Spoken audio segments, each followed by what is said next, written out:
முபீனா அவர்கள், அட்வொகேட் முபீனா பலத்த கரவொலியோடு அவர்கள் கவர்ச்சியின் பக்கம் ஒரு கூட்டமே சென்ற போது புரட்சியை நோக்கி அடியெடுத்து வைத்திருக்கும் இளைஞர்களுக்கு வாழ்த்துக்கள். நிழலின் அருமை வெயிலில் தான் தெரியும் என்பார்கள். அதுபோலதான் இப்பொழுது தமிழ்நாடும் இருக்கிறது. பிஜேபி அரசு மக்கள் விரோத எந்த சட்டங்களை கொண்டு வந்தாலும், குறிப்பாக சிறுபான்மையினர்களுக்கு எதிராக எந்த சட்டங்களை கொண்டு வந்தாலும், அதுதான் நம்ம முதலமைச்சர் இருக்காரே, நம்ம ஸ்டாலின் அவர்கள் இருக்கிறாரே, அவரை மீறி இந்த தமிழ்நாட்டில் எதுவும் நடக்காது என்று ஒரு தைரியத்தோடு சிறுபான்மையினர்கள் இருந்தார்கள். ஆனால் இந்த தேர்தலுக்கு பிறகு, இந்த தேர்தல் முடிவுகளுக்கு பிறகு அத்தனை நம்பிக்கைகளும் தவிடுபொடியாய் இருக்கிறது என்றுதான் சொல்ல வேண்டும். தமிழர்களே, இங்கு திமுக தோற்கவில்லை, தமிழ்நாட்டின் வளர்ச்சி தான் தோற்றிருக்கிறது. தமிழர்கள் மீது பாசிச பாஜக அரசுக்கு இருப்பது ஒரு வரலாற்று பகை. நம் உரிமைகள் பறிக்கப்பட்டு, உணர்வுகள் பறிக்கப்பட்டு, உணர்வற்ற ஒரு சமூகமாக மாற்றப்பட வேண்டும் என்பது அவர்களுடைய அஜெண்டா. அதற்கு அவர்கள் கையில் எடுத்திருக்கும் ஆயுதம் தான் முதலமைச்சர் விஜய். இது போக போக உங்களுக்கு தெரியும். சிறுபான்மையினர் சமுதாயமே விழித்துக்கொள் என்ற தலைப்பு ஏன் என்றால், இந்த தமிழ்நாட்டிலே, இந்த மதச்சார்பற்ற மாநிலத்திலே மாட்டின் பேரால் எங்களை யாரும் அழைத்துக் கொள்ளவில்லை. நீ ஹிஜாப் போட்டுவிட்டு கல்லூரிகளுக்கு வரக்கூடாது, பள்ளிகளுக்கு வரக்கூடாது என்று எங்களை யாரும் எங்கள் உடைகளுக்கு தடை விதிக்கவில்லை. எங்கள் இறை இல்லங்கள் திரையிட்டு மூடப்படவில்லை. அரசை எதிர்த்து கேள்வி கேட்டால் புல்டோசரை கொண்டு உங்கள் வீடுகள், கடைகள் அடித்து நொறுக்கப்படவில்லை. இப்படி எதுவுமே நடக்காத ஒரு பாதுகாப்பு அரணாக தமிழ்நாட்டை வளர்ச்சியின் பாதையிலும், கல்வி, தொழில்நுட்பம் என எல்லாவற்றிலும் சிறந்து விளங்கியவர் தான் முத்துவேல் கருணாநிதி ஸ்டாலின் அவர்கள். திருப்பரங்குன்ற விஷயம் உங்க எல்லாருக்குமே தெரியும். இதை இன்னும் ஒரு வாட்டி நினைவுபடுத்த நினைக்கிறேன். நான் திருப்பரங்குன்றத்திலே மத கலவரத்தை ஏற்படுத்த நினைத்து ஹைகோர்ட் உத்தரவோடு ஒரு கூட்டமே வந்து நின்றது. ஒரு நீதிபதியின் தீர்ப்பு, ஒரு நீதிமன்றத்தின் தீர்ப்பு பொது அமைதிக்கும் பொது சமூகத்திற்கும் எதிராக இருக்குமே, ஆனால் நீதிபதியின் தீர்ப்பை எதிர்த்து மற்றொரு அயோத்தியாக மாற்ற விடாமல் திருப்பரங்குன்றத்தை we will face the consequences என்று சொன்னாரே, அப்படிப்பட்ட தலைவர் தான் நம் தலைவர். அது மட்டும் இல்லைங்க, CAA, NRC, NPR திட்டங்கள் உங்களுக்கு தெரியுமா? கொரோனாவுக்கு முந்தின காலகட்டம். அப்பொழுது அத்தனை இஸ்லாமியர்களும் தெருவில் இறங்கி போராடினார்கள். அப்போது எடப்பாடியார் அந்த சட்டத்திற்கு ஆதரித்து கையெழுத்திட்டார். அப்போதும் இஸ்லாமியர்களுடன் நின்று எதிர்க்கட்சியாக போரிட்டவர் நம் தலைவர்.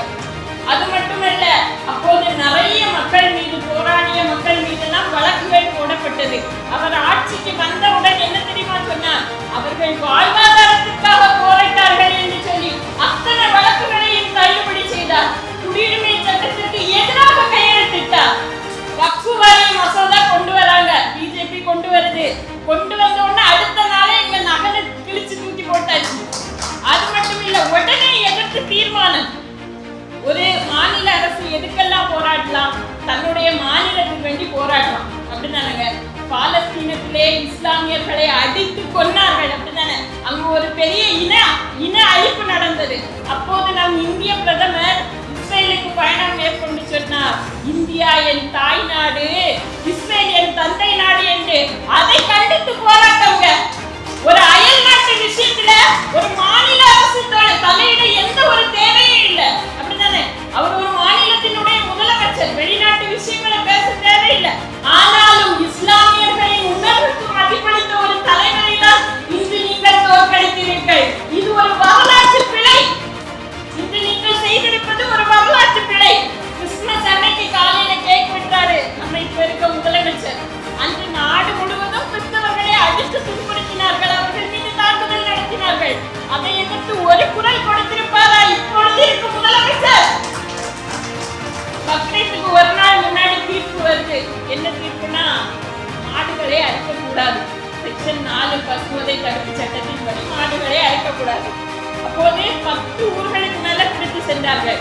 நம்மளுடைய காசுல வாங்கப்பட்ட மாடுகள், அந்த மாட்டை அறுத்து அதை பங்கிட்டு ஏழைகளுக்கு உணவாக கொடுக்கக்கூடிய உணவு இன்று மறுக்கப்பட்டிருக்கிறது.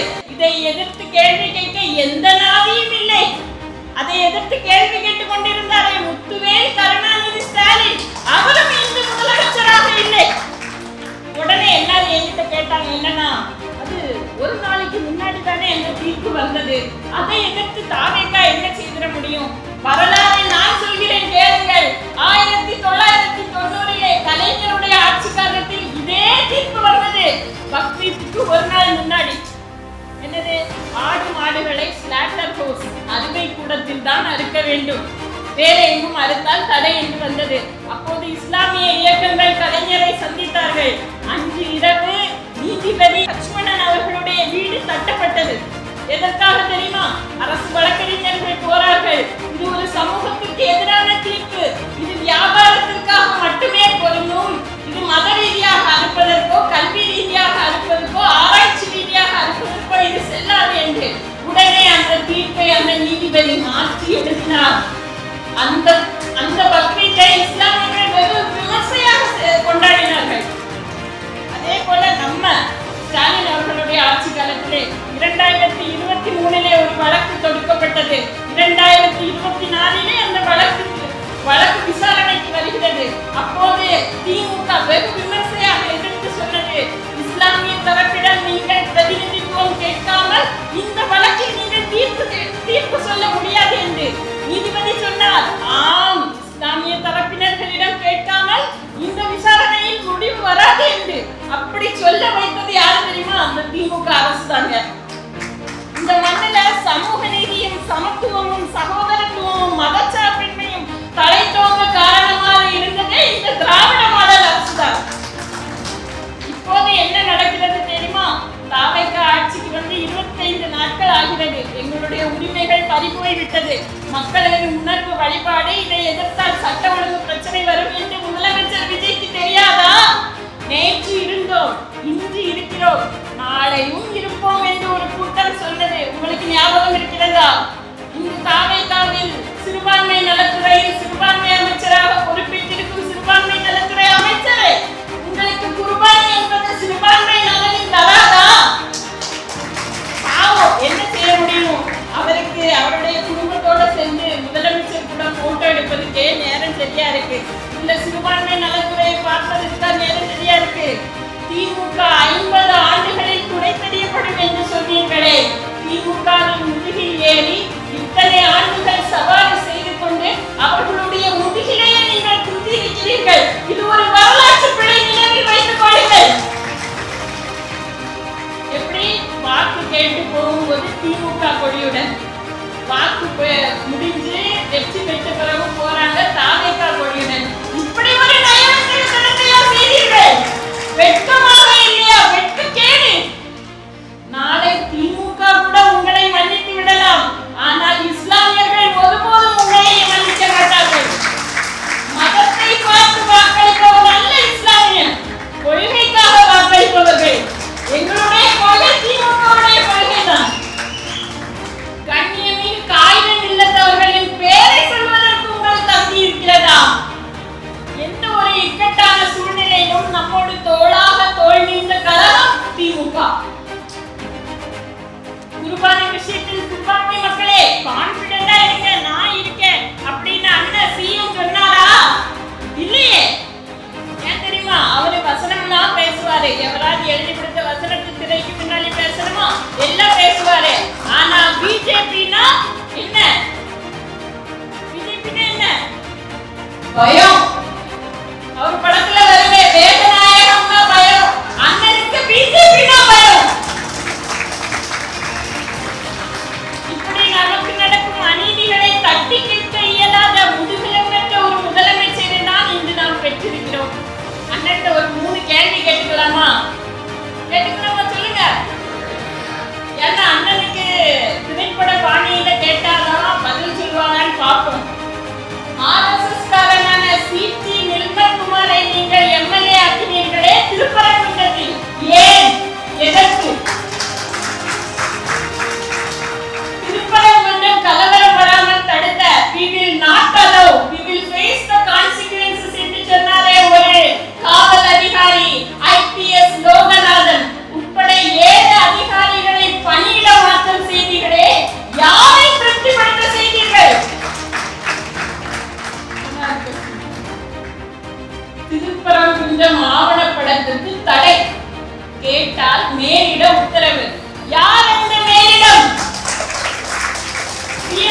இப்போவாது சொல்லுவீங்களா யார் என்று மேலும் உங்களுடைய ஆஸ்தான ஜோதிடரிடம் கேட்டு உங்கள் மௌன விரதத்தை சீக்கிரம் கலைத்துக் கொள்வீர்கள் என்று நாங்கள் நினைக்கிறோம். சிறுபான்மையின சமுதாயமே இனியேனும் பிடித்துக் கொள்ளுங்கள். கவர்ச்சியை நோக்கி போறேன் போனா இப்படிதான். இந்த வாட்டி குர்பானி 10 ஊர்கள்ல கொடுக்க முடியல, அடுத்த வாட்டி கொடுக்க முடியுமான்னு தெரியல. திமுகவுக்கு தோல்வி என்பது ஒரு புதிதே அல்ல. திமுக வெற்றியை விட அதிகமாக தோல்வியை தான் சுவைத்திருக்கிறது.